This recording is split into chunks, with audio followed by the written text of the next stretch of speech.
Einen wunderschönen guten Nachmittag und hallo von der VDZ-Akademie. Heute mal um 15 Uhr, sonst sind wir ja immer ein bisschen früher am Start. Und heute haben wir auch eine ganz besondere Session, nämlich mal nicht auf Deutsch, sondern auf Englisch. Und ich werde auch gleich einmal switchen sozusagen oder die Sprache wechseln, damit John uns nämlich dann auch versteht. Es geht nämlich heute um Innovations to Succeed in the Post-Covid World. Und wir haben John Wilpers eingeladen. Er ist Senior Director Innovation Media Consulting und wird Sie heute durch den Nachmittag führen. Vielleicht noch ein, zwei technische Dinge. Und zwar haben Sie unten auf der rechten Seite einen Chat. Da können Sie gerne jederzeit hereinschreiben. Ich schreibe da auch einmal eine kurze Nachricht rein. Und wir freuen uns, wenn Sie da natürlich auch gerne, wenn Sie Fragen haben, Anmerkungen haben, gerne einfach einmal kurz reinschreiben. Wenn irgendwas technisch nicht funktionieren sollte, natürlich auch gerne hier reinschreiben, damit wir uns darum kümmern können. Yes, and that means for John, that was all my German so far. And yeah, more or less, I would like to pass on to you because it's your time running now. Great, thank you very much. Guten Tag, wie geht es euch?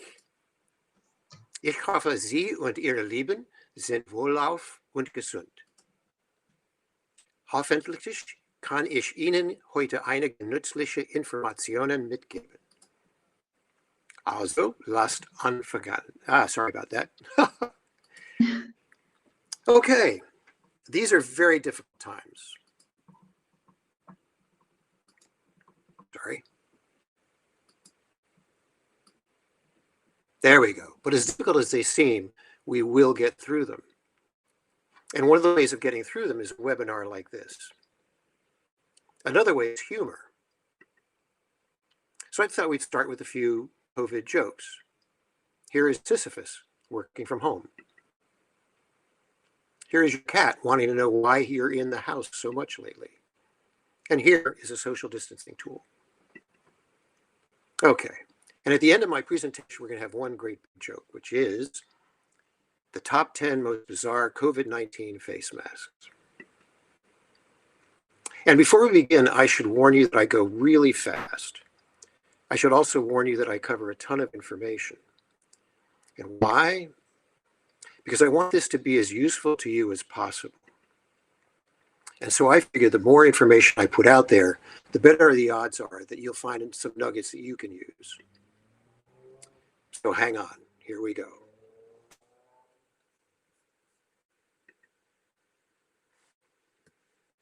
Hang on just a second, my screen has gone to full screen.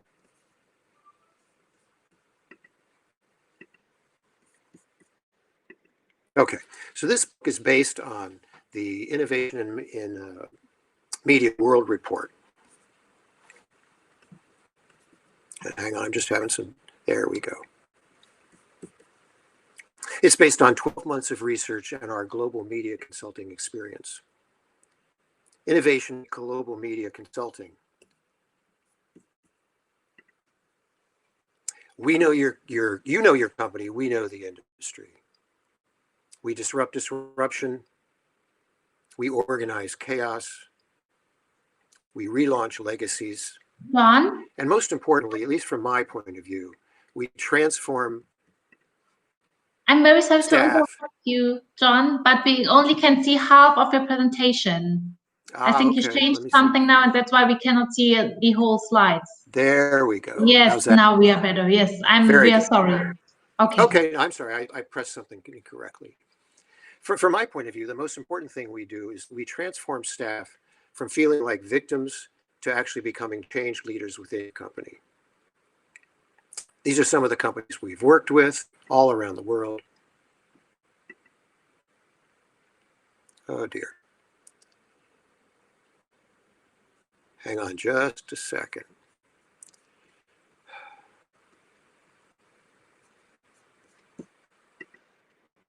I'm going to share a different screen. My apologies.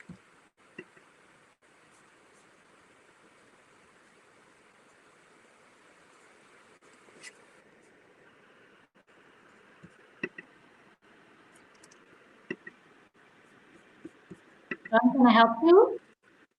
I think I've got it. We'll soon see. Here we go.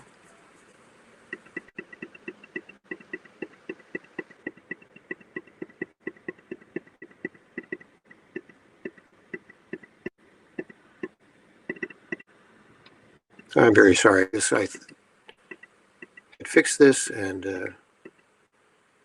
all right. So something is wrong with these slides, but what we're saying here is that things have happened more quickly than we ever thought possible. So for example, one of the quotes here is that there are years where nothing happens and there are weeks when decades happen. That's what we've seen lately, is that things that would ordinarily take 5 months to change are now, 5 years to change, are now taking 5 months. Things that are changing are we're going from print to digital. We're going from ad revenue to reader revenue. The social media platforms have lost their trust, and that these social media platforms will also now share revenue. But we also believe that there are some trends that should not continue to be normal.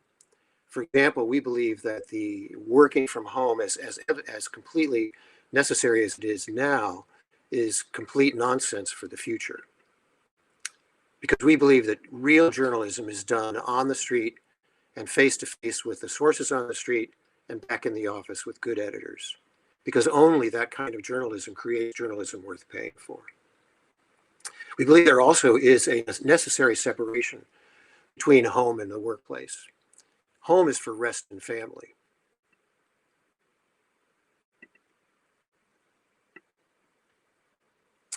And we don't think, I'm sorry you're not seeing all of this, we don't think that you should change your operations in terms of print out of desperation. We think you should do it when you're ready, and that should not become the norm until you are ready. In other words, don't change to digital only until you're print unsustainable.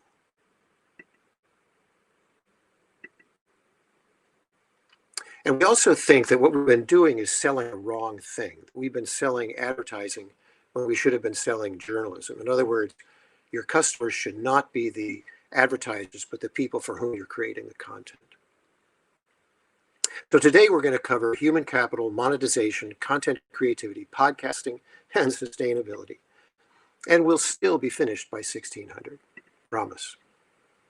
Human capital.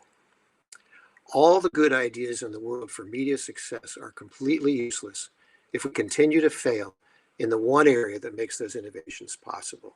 And just so you don't try to take notes or anything, you don't need to. These slides will be made available after. And that area where we've been failing is human capital. Especially during this pandemic, but also afterwards, it's more important than ever that we get this right, because everything has changed. The skills we need, the type of people we need, the way we and they communicate, the workplace, the pace of change. We actually have the ability now to predict performance. We have the availability of data that can take much of the guesswork out of retaining and recruiting, and there's a lot of this in that book. And our ability to be, we're now flexible about things that used to be rigid. And yet, we're still hiring the same old way. Even in the midst of this pandemic, other than Zoom interviews, we're still hiring the same old way.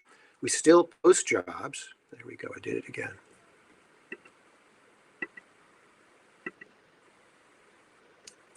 Sorry, somehow this just keeps hitting.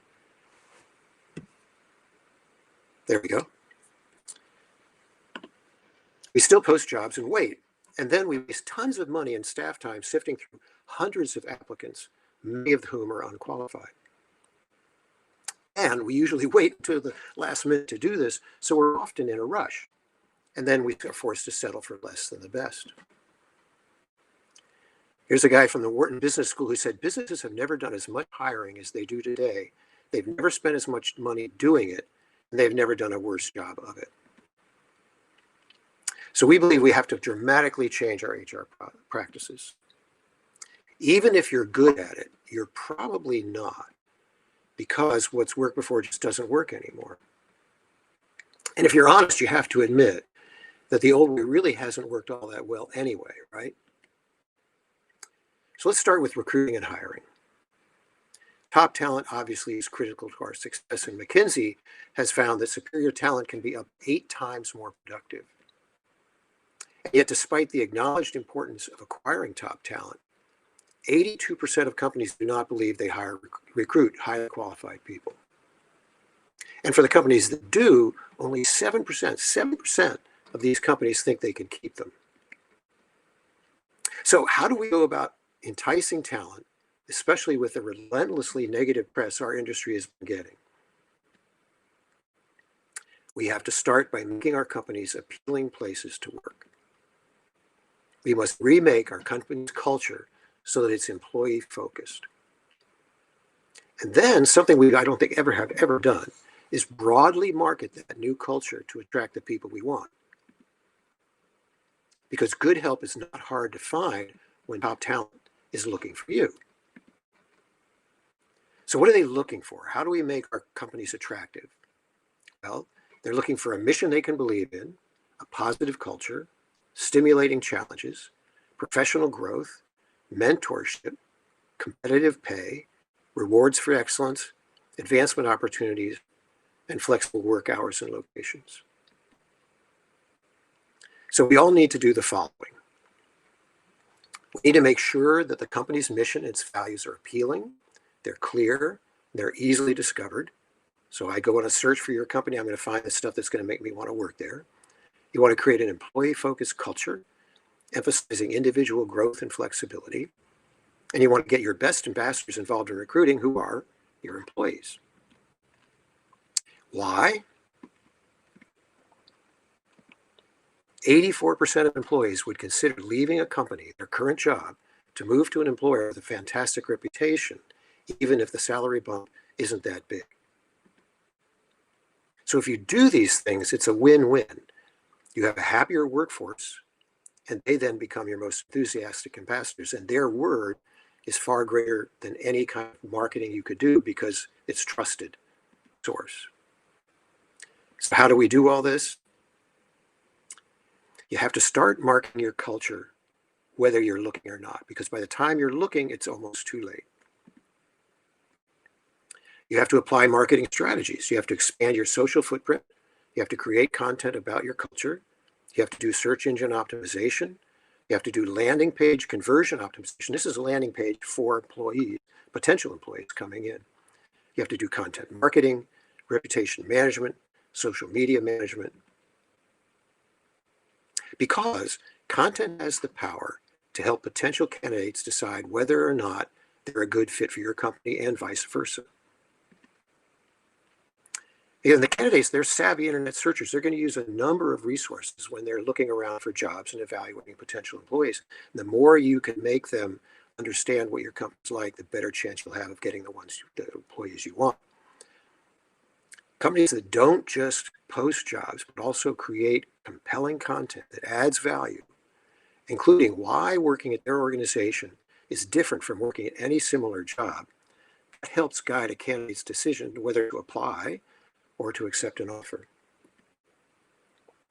Content can literally make or break your talent attraction strategy.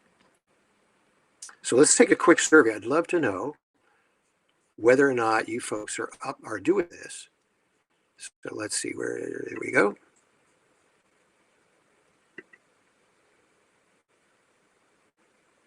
So quick question.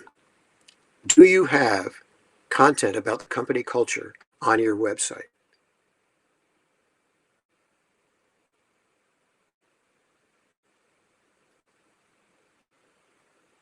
$36, wow.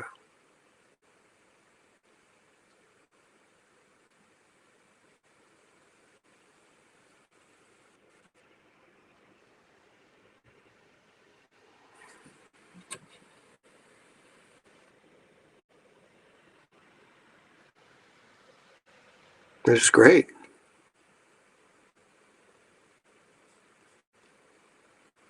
Okay, it's pretty good.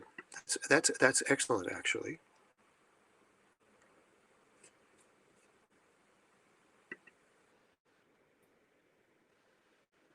Uh-oh. Here we go. Great. Okay, here's some questions you should answer. What type of content will best resonate with the people you're trying to attract? And how can the job description be optimized to increase application conversion rate? So go into your job descriptions if you haven't looked at them in a long time, which is generally the case, and see what you can do to optimize those things. And what does the digital footprint of the people you're looking for look like so you know where to go to get them? So for example, once you've identified the places to go, you want to start personalizing the campaigns, believe it or not, to the point of creating personas to guide the people who are creating the content. So for example, one of the most successful recruitment ads for software engineers at a leading IT company called for people who could, quote, pull the ears off a Gundark, which is an obscure Star Wars reference that they knew would resonate with their target group. Doesn't mean a thing to me, but it would mean to a IT person that these people are on their same wavelength. You also have to do defensive marketing. So in this super connected world, you can be doing everything right in terms of brand marketing, but a large part of that brand marketing or its destruction is happening without any input from you and probably without you even knowing it. At least 5 companies globally allow you or your current and former employees to condemn or commend you in public.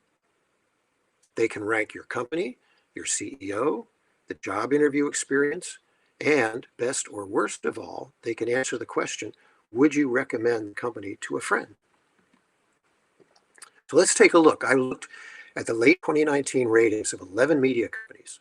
80% failed to hit or beat the average company rating of 3.3, and only 50% of the CEOs were at or above the rating.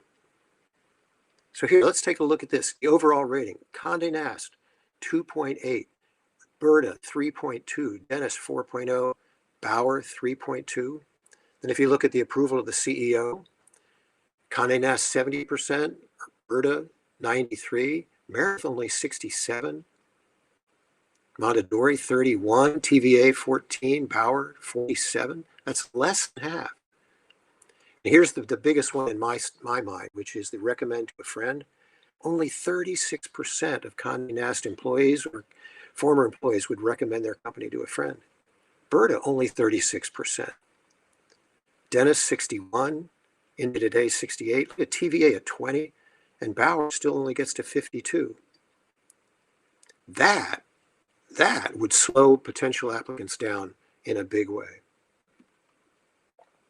So you can be spending lots of time and money on your branding, but it could be completely destroyed by these sites. So how do you watch your back? How do you do defensive marketing? Well, you go to these sites and you follow your profiles. You sign up to receive alerts. Develop a plan for responding when there are comments. You encourage more reviews by addressing and responding to comments. Never ask employees for reviews or pay them or buy fake reviews. But you do let your staff know that reviews are important if they feel so inclined. So then, okay, you've hired the best people. What do you do for retention? Because more employees are leaving now voluntarily than ever before. For example, in the US, the most workers since 2001, 3.58 million, or 2% of the workforce, quit their jobs last July, 1 month. What that comes to is 115,000 people quitting their jobs every day, or 4,000 people, almost 5 an hour. Why? 5 forces at work. There's a strong labor market, or at least there was before COVID. In many countries, there are more skilled job openings than there are people with those skills. Poaching. Now, this is fascinating. A majority of people who took a new job last year weren't searching for one. Somebody came and got them, and that could be happening to your staff right now. Also, employee dissatisfaction. Half of all employees surveyed say they only have jobs, not careers. 32% plan to leave their jobs by the end of 2020. That's a 30-year workforce. Greater job mobility. 73% of employees are thinking about another job, and almost half will get a new job by the end of the year. Lack of loyalty. Millennials are far less loyal than their parents. And for example, in the US, the average time on a job was 4.4 years, whereas millennials was half that. And there's a cost to not retaining, and it's a big one. It can run from 90 to 200% of annual salary of the person you're replacing. You have lost productivity, you have decreased morale, you have disrupted culture, all that institutional knowledge walked out the door. You have the lost smooth working relationships. Teams are interrupted. And the existing staff are driven to look elsewhere because you clearly are not hiring from within. In addition to the time and effort of hiring, this is fast. Outside hires take 3 years to perform as well as internal hires, according to Wharton. Meanwhile, internal hires take 7 years to earn as much as you're going to pay to an outside hire. So it's really a no-brainer. Now, here are 13 key retention strategies. Start with smart onboarding process.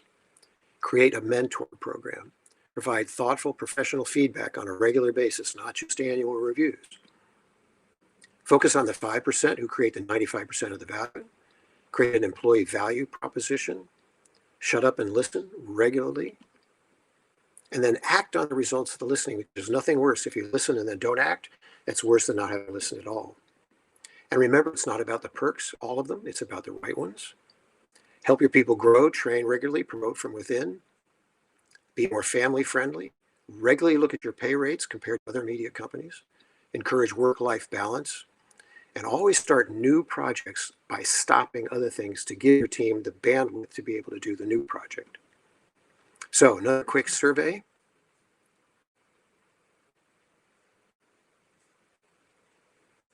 Where'd it go? There it is.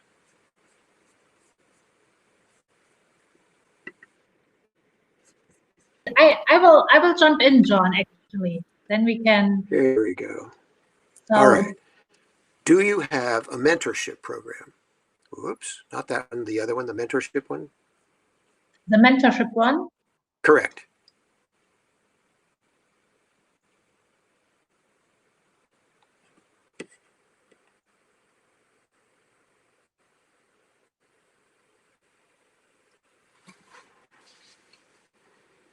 Oh, this is actually better than average. This is very good. And John, can you perhaps share it with us? There's supposed to be some button that says probably publish results or something like this. Oh, because we couldn't see the one from the first question either, so it might be interesting to see. I don't see the button for sharing it. But the results are, so you can't see it, but right now we have 3 out of 13 have one, and okay. 7 do not. Okay.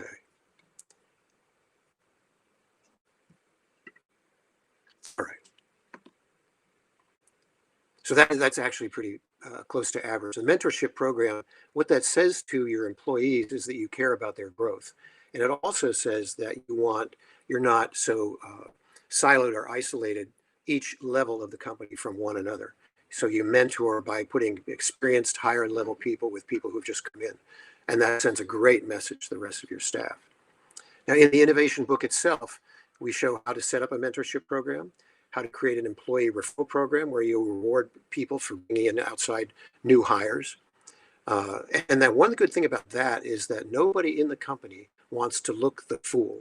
So nobody is going to recommend someone who will make them look bad. So it's the best kind of reference you could get. We also show you the sites where you and your company can get rated. We can show you what human analytics is and how to choose a system. It's a fascinating process. It's much too much to explain right now, but in the book you'll get a real good sense of it. How to hire women and 5 questions to ask at a stay interview. So now we're going to talk about monetization. We have come up with 14 business models that we think have shown themselves to be a proven success in media companies. We're going to go through these very quickly. Number 1, obviously, subscriptions. Reader revenue is providing stable and growing income. Meanwhile, advertising has remained very volatile. Oops, sorry, these things are all... There we go. Not only is subscription revenue growing, but it's morphing beyond its original form to include greatly expanded niche vertical subscriptions. Stuff that people have been giving away for free is now behind a paywall around a niche. So, for example, New York Times cooking, New York Times crossword puzzle. Profitable enterprise B2B sales. Conversions to high-end product subscriptions, and most importantly, whole departments dedicated to retention. I think about 5 years ago, the Washington Post had 3 or 4 people in retention. They now have 300. Advertising. For all the doom and gloom, advertising does remain a growth area. But the only solution the only way to keep it a growth area and get the cash that's not already taken by the platforms is to fix the online advertising model. So what we need is more engaging, less intrusive digital advertisements that will lead to an upward spiral, decreased ad blocking, increased revenue, fewer but more relevant ads per page, and all in all, a better user experience. And that's something you can do on your own. Memberships are huge. For starters, membership is not a subscription by another name. If you join, you just get the product. It's not a tote bag or another type of tchotchke. It's not just an American thing. And it's not a branding campaign you do when revenue lags. In a membership, there's a different social contract or value proposition between the site and its members. Subscribers pay money to get a product. Members join a cause. They join something they believe in and they can participate in. E-commerce, number 4. E-commerce and mobile commerce enable, fascinatingly, the instant creation of need and then the instant satisfaction of that need. Media companies whose trusted editorial teams give readers expert review of products start out by fulfilling a customer's need for product purchase information at the beginning, and then at the middle, and then at the end. So the success of e-commerce and m-commerce proves the power of the media company to deliver results to partners and advertisers. So it's a great way not just to make money, but to show your advertising partners what you can do. And you create 2 new and potentially robust revenue streams: direct or commission revenue from product sales, and then advertising for brands who purchase native ads and branded content around that service journalism. Number 5, events.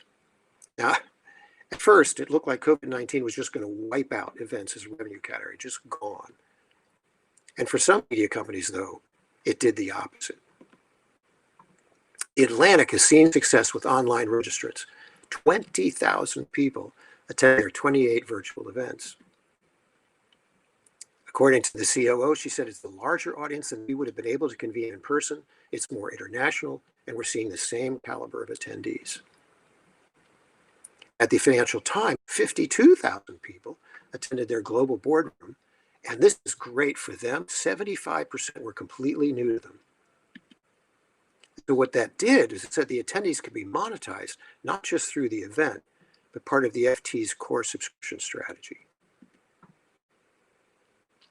And here's this, the head of FT Live says, I don't see the same level of pricing power, obviously, that we charge for physical events, but now we have an unlimited inventory and unlimited seats in our virtual conferences that can sell infinite tickets to a global audience, which is pretty powerful, revolutionary, and indeed it is. And then when the virus restrictions are lifted, people will have had so many digital experiences, they will be craving the live experiences more than ever, but the virtual ones will not go away. And something we need to keep in mind, that you're a media company, you really have everything you need to run a successful event. You have relevant content, you have niche expertise, you have a loyal following in that niche, you have a targeted mailing list, you have niche customer database, you have existing relationships with potential sponsors, and you have media platforms with large followings to promote those events. This is like in a package, an event company in a package. Brand licensing, used correctly, it can reinforce the credibility of your company, it can help you connect with new audiences, and it can strengthen your image around the world.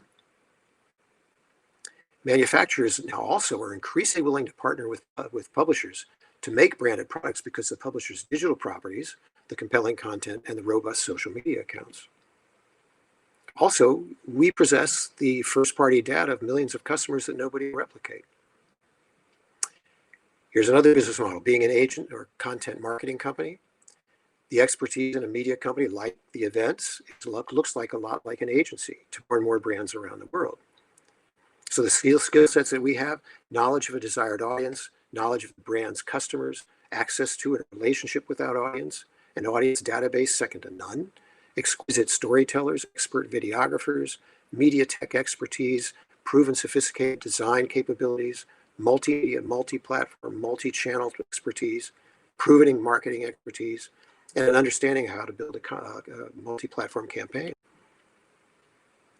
And as a result, many brands have given up trying to create branded content and media campaigns on their own, or even with traditional legacy agencies. And now, in some companies, some media companies, that work represents 5 to 60% of total revenue. The nonprofit model, number 8. Unfortunately, more than 93% of journalism-focused grant money goes to US-based organizations, leaving just 6% for Europe and only about 1% in the developing world. Plus, it's also not easy. If you're not one of the established big nonprofits, you tend to be left with crumbs, a little chance of breaking in. And most of the grants go to news organizations, not magazines. Number 9, this is another tough one, IT provider. Usually what we've seen is the largest, best funded, most established publishers can create and then sell licensing technologies. So as a result, it's the least common revenue source for publishers in a Digiday survey. Because most publishers just don't have the resources to build tech products. It takes a lot of expensive time and talent. But if you have it, if you've created a technology platform that you found has worked in your niche, and you know there are other publishers in the niche dealing with the same problems that your tech platform solves, then go for it, because you will be giving them a service that they're happy to pay for. Number 10 is a data broker. Now, you've heard people talk about the pivot to video and the pivot to podcasts, but the pivot to data is really the biggest opportunity in the market today. Because publishers can look at what they already have. You have rich behavioral, subscriber, and social data, and most of all that is seriously underleveraged, both internally and externally.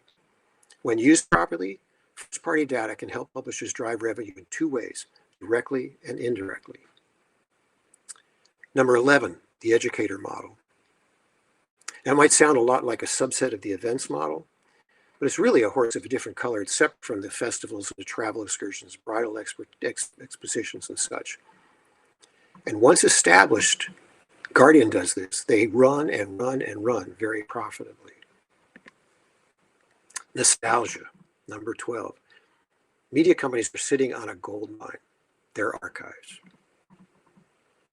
There are assets in there that you've already paid for. So aside from handling its clear profit, the Atlantic magazine went back to the Civil War and redid a whole series of articles that they had done during the Civil War in the United States, 1860s, and made a ton of money on it. So you have a long tail of people buying as a single copy that you can also push out to subscribers for a fee. And advertisers will love this stuff because they can own it entirely. Number 13, the investor. Here's another one that most people look at for big media companies. It's a path forward. You can participate, even if it's just modestly. And I think even smaller companies with a small amount of money, it's worth the investment because the visibility and signals that this startup market can send can be immensely valuable in thinking through approaches that might benefit the larger group. All right, podcasting. Podcasts are fast growing, they're relatively inexpensive, they're extremely effective, they are becoming lucrative revenue sources, and they are proven subscription drivers, showing explosive growth year over year. In the US, a quarter of all adults, or 60 million people, listen a few times a week, and 91 million listen to a podcast at least once a week. So here is who has listened to a podcast in the last month. 58% in North Korea. You can see Germany at 21% and growing. And this is good. In addition to the numbers, the podcast listeners listen a lot. So they consume 7 episodes a week. The average length of time of listen is 39 minutes. 80% complete their episodes, whereas for YouTube, 50% is a good rating. The average YouTube visit is 1 to 8 minutes. The average Facebook watch time is 23 seconds. Some people, there's been this thing lately about have we hit a podcast saturation? Well, you could look at it and say, wow, yeah, there are 2 million podcasts. It's growing by 1 new podcast every 3 minutes. But there are more than 31 million YouTube channels growing by 25%, which is roughly 37 new channels every 3 minutes. So you have 2 million podcasts versus 31 million YouTube channels. You have 1 new podcast every 3 minutes versus 37 YouTube channel every 3 minutes. So there's room. Also, audio listening is up 20%. Music listening is down 5%. And the demographics, the average podcast listener is 39. with an average salary of $87,000.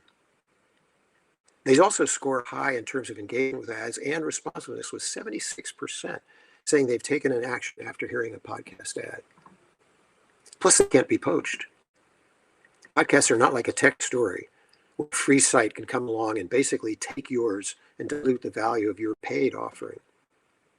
Plus, they're inexpensive, a lot cheaper to put together than video. And finally, revenue is catching up. You look at the numbers, $479 million was spent on podcast ads in 2018.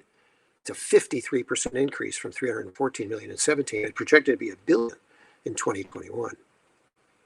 And the CPMs are attractive. They can range anywhere from 10 to 25 for pre and post, to 20 to 80 for mid-roll spots, to 70 for highly sought after shows. And publisher numbers are impressive. Financial Times, 9 podcasts, ad revenue tripled.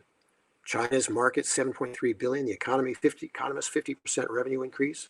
New York Times daily podcast, $10 million. Ringer, $15 million. Slate, half of the total revenue from podcasts. And this one guy says he has advertisers who started coming to them last year and say, hey, we're only going to buy 2 kinds of advertising next year, print and podcast. What have you got? The revenue models for podcasting, look at this, 17 different possibilities of way of making money. Advertising, virtual summits, influencer relationships, online courses, subscriptions, memberships, coaching, affiliate marketing, services, sponsorships. This is truly one of those no-brainers, I think. So in the book, we also in the chapter about podcasting, what types of advertising work, what are 8 launch mistakes to avoid, the podcast subscription tech challenge, etc. Creativity. Even you can be creative. Even people who thought they couldn't be creative can be now, because there's a surfeit of tools. Makes it easier to accomplish than you might have ever thought possible.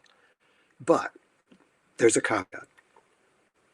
Creativity in a 21st century media business does not involve waiting for a muse. Nor does it mean finding a use for the latest bright new shiny thing. Creativity in a 21st century media business must have a measurable purpose.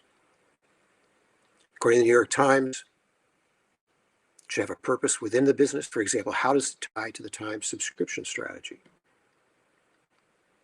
When we're thinking about a premium subscription product in a competitive landscape, it's really about creating a differentiated, unique product that's worth paying for. So here are some audience engagement creativity tips. In considering a new product or package, we're looking at, is there a community there? Is there a group of people who identify together that will pay for something? The value, they built this around the value people see in the work and their willingness to pay for it. So there are 9 criteria. The audience self-identifies. The analytics show this audience has a high likelihood of return visits. The audience has a connection to our region or our niche. We can own this audience. We can actually do the job. We can identify multiple opportunities for revenue with this audience. We can identify a team that can actually put it together.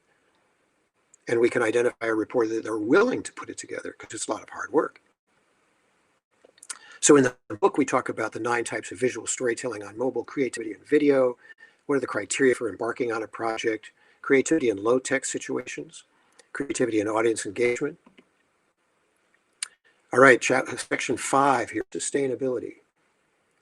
You know, it struck me as I was writing this chapter that we might have just been too busy struggling to survive, because how else could I explain the apparent dearth of any substantial environmental sustainability initiatives at many media companies? 10 years ago, there was a rush of sustainability policy activity when the topic was hot. But now going green seems to have been reduced to doing packages about climate change, spelling out how businesses, governments, citizens can and should become good environmental citizens. But as far as we ourselves becoming good environmental citizens, not so much.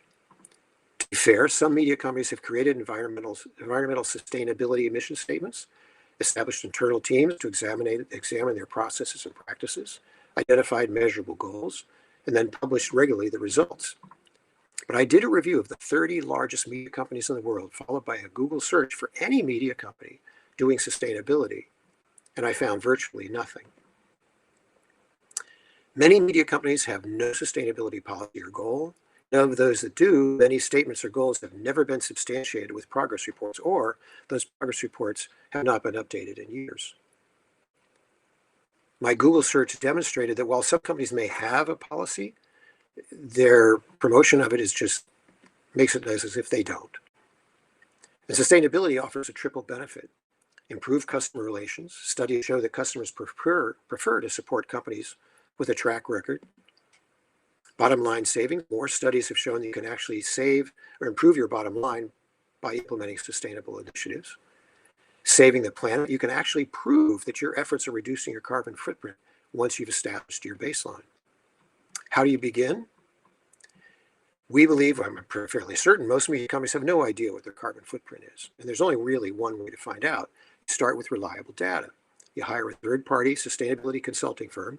They analyze your entire process, and they can come in and do a comprehensive and honest end-to-end investigation and find ways to help you responsibly manage or reduce your waste and energy usage in ways you probably didn't think was possible. We believe it's very, very important to ensure buy-in by involving staff in brainstorming, because then the buy-in will be coming from the bottom up. Then after you do that, you use your initial data as a baseline, and then you regularly publish reports showing successes and shortcomings in the interest of honesty and transparency. So let's do that last survey. Jennifer, if you could. It's the sustainability question. Try my best. Wait. There we go. This one? Yep. Okay.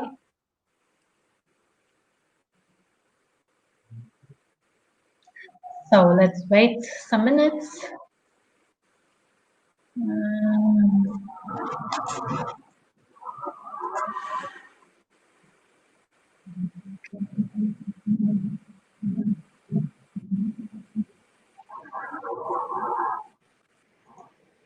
I hope you can now see the results. Okay, it looks like 57% do. That's really good, actually. And progress reports, and nobody is reporting progress regularly. So there's some room. Okay. Okay. In the book, we talk about long and short-term strategies to win, 22 big and small specific sustainability initiatives from one of the global leaders, and then corporate level sustainability commitments from one of the poster children for this, The Guardian, and then how to say goodbye to plastic wraps. Every year in the book, we also take a look at creativity in print media. So here, for example, Herbal Essences seriously upped the ante for corporate social responsibility campaign with full-size outdoor street-level billboards all around London. Each billboard had 3,000 detachable paper leaves filled with wildflower seeds. And the ad encouraged passersby to grab a leaf, take it home, and plant the seeds. This was from Coca-Cola. Can a print ad be heard? Well, of course not, unless you take advantage of a phenomenon that I'd never heard of called synesthesia. Synesthesia is when two different senses cross in our brains, producing the impression that people are hearing something, even though they're stimulated via another sense, their vision.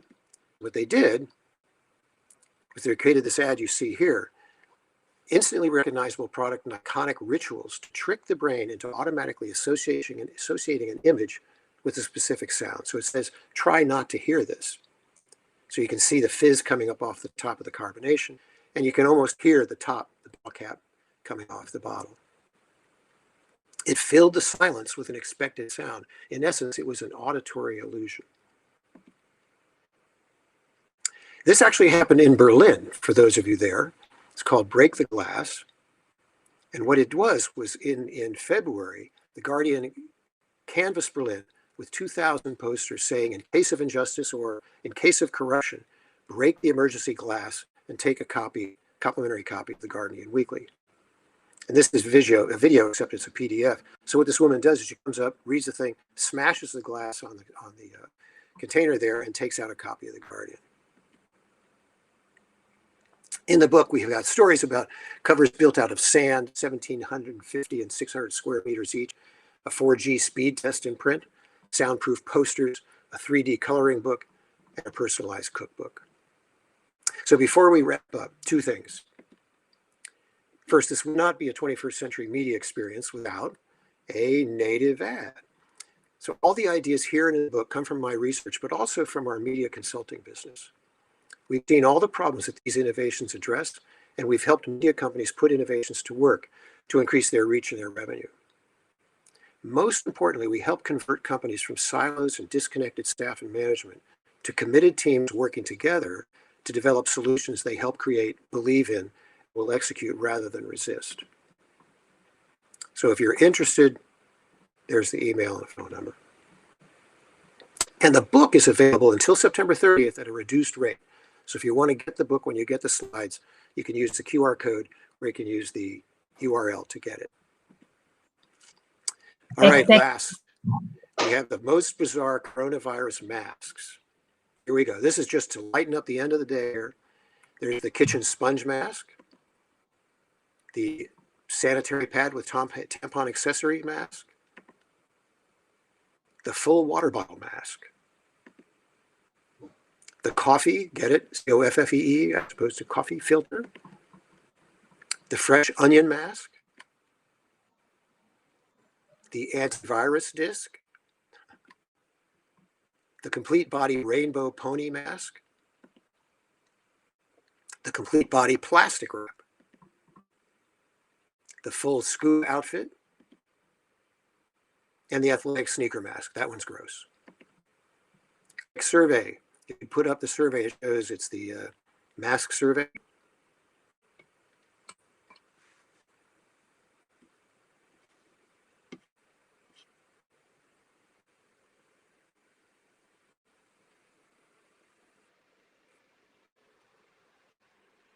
But I think you're also in it, so that's why I cannot swap to the other one.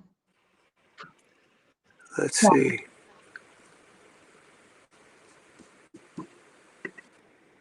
But we can do it. Otherwise, you can. We are happy. You can just share your ratings in the chat as well. Okay. It's not working.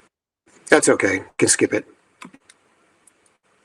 And I'm going to end with this one last comment about COVID. Here's a woman who texted, it's the 8th day of self-isolation, and it's like Vegas in my house.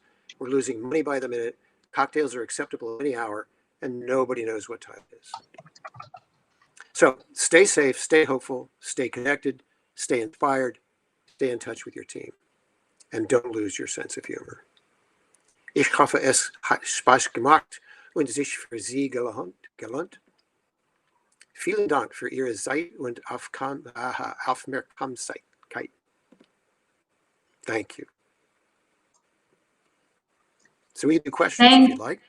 Thank you very much, John. And I also, when you want to have a look at the book, you can just press the URL above for everyone. So there's the URL. You come directly to the book to ordering it. Yes, thank you very much, John. If there are questions, please feel free to ask them in the chat or raise your hand, and we can put you through to us, and you can ask your question personally. John, you had so many topics today, and obviously you cannot start with all these topics at the same time. So where would you start? When you have to choose one topic, where would you start? I would absolutely, no questions asked, start with human capital. When we go into companies, I walk in, and the first meeting we have, I can look around the room and see that people feel like they've been the victims of the times, victims of things they could not have any control over. And the minute we say that we're coming in to interview literally every member of the company, from secretaries to salespeople to CEOs to pressmen, everybody, as well as advertisers and former advertisers and readers and former readers, all of a sudden the temperature in the room changes when I say to them, because we get all the information, we put it up on a screen, and we say, here are the problems, now it's your turn. How do you want to solve these things? We're going to give you a chance to have a say in your own future and future of the company. And we get anywhere from 75 to 90% of a company volunteering to help save that company and to make change. And what that means is those changes are almost guaranteed to succeed because the ideas are coming from the bottom up. So you don't have to worry about buy-in. Buy-in is automatic. But if you don't involve your staff, if you don't talk to people about the company, about what needs to change, then this process will never have legs, because you're always going to be looking at people who are either resentful or don't trust you. So if you don't get them involved, you're in trouble. If you do get them involved, the future, the sky's the limit. Yes. So I think it's more important than ever to get the staff involved, and it's not all about the money. I think that people really, they have the interest to help the company to be active and to identify with the company as well. Yeah. That's what I believe as well. Yeah. Self-interest is a very powerful motivator. I bet. Yeah. So true. So someone is typing in a question, so we wait for this. But otherwise, you are also welcome to raise your hand and you can ask your question. While the person's typing, there's one other thing. Most staff people would not be honest with the person who does their reviews and signs their paycheck. So I'm not saying that you have to hire us, but having someone come in from outside who promises them anonymity will get people to open up to them much more effectively than if you go to them yourself. Yeah, understand.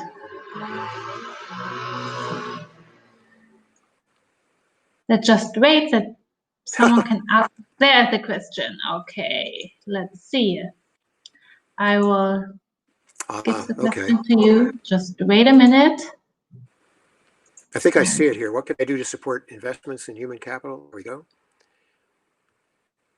I think it depends on what level you're at. If you're a manager, you can do it within your own department. You don't need to wait for the other departments or the CEO to start a company-wide process. So if you're a manager within a department, even if that department is 1 or 2 people. I've worked with companies of 15 people, and it can still work. If you're a staffer who's not a manager, then depending on your faith in that manager's ability or willingness to listen, I would take him or her out for a cup of coffee outside the building to change the atmosphere. I would sit down and say, I saw this presentation about the kinds of things we could do to improve the company itself and the lives of the people in it. I wondered if you'd be open to this. And if you are, I'd volunteer to lead the effort. Because what I found is that when you go to people and ask them to do something, they always say they have much too much to do. But if you take the initiative and say, don't worry about it, I'll do it. I feel strongly enough about it, I'll do it. Then you're going to make them potentially look better, which is almost always one of the jobs of an employee. And you're going to actually affect change. And it'll show the people in the company or in your department who sit next to you, or who hopefully will someday soon, that change is happening and that hope is possible. Thank you very much, John, for answering. So I will switch to your presentation one more time and say thank you to you, John, because our hour is almost over. And if you would like to reach out to John, please feel free to contact him via email or call him directly. And yeah, John, I will swap to German for one last time. And I would just like to thank you very much in the name of WDZ and from our participants and members. Thank you so much. Ja, wir würden uns noch freuen, zum Schluss, wenn Sie uns eine kleine Bewertung dalassen, wenn wir das Webinar jetzt beenden, dann poppen 5 Sterne auf, da dürfen Sie gerne 1 Stern bis zu 5 Sternen sehr gut geben. Und ja, wir wollen uns natürlich auch verbessern und freuen uns deshalb, wenn Sie uns eine kurze Bewertung dalassen würden. Ansonsten wünschen wir Ihnen jetzt einen schönen Abend und freuen uns, Sie zum nächsten Webinar begrüßen zu dürfen. So, John, thank you very much. Pleasure. Bye-bye. Thank you.